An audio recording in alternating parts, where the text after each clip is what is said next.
Mheshimiwa Spika, tangu bunge hili la 12 lianze, kuna viongozi, ndugu, jamaa na marafiki waliotutoka.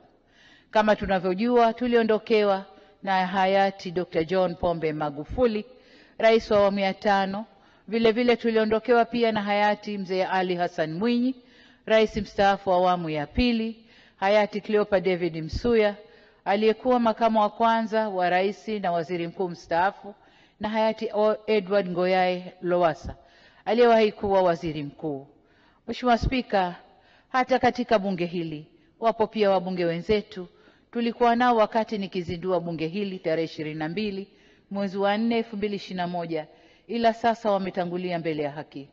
Taendelea kuwakumbuka Mheshimiwa Martha Umbula, viti maalum, Mheshimiwa Atashasta Nditie wa jimbo la Muhambwe, Mheshimiwa Khatibu Haji wa jimbo la Konde, Mheshimiwa Elias Kwandikwa wa jimbo la Ushetu, Mheshimiwa William Olenasha wa jimbo la Ngorongoro, Mheshimiwa Irene Ndiamkama, viti maalum, Mheshimiwa Musa wa jimbo la Amani, Mheshimiwa Francis Mtega wa jimbo la Mbarali, na Mheshimiwa Ahmad Abdul Wakil wa jimbo la Kwahani, na vile vile Mheshimiwa Dr. Fosi Ndugulile wa jimbo la Kigamboni. Hivyo naomba tusimame dakika moja kuwaombea. Mwenyezi Mungu azipumzishe roho zao mahali pema peponi.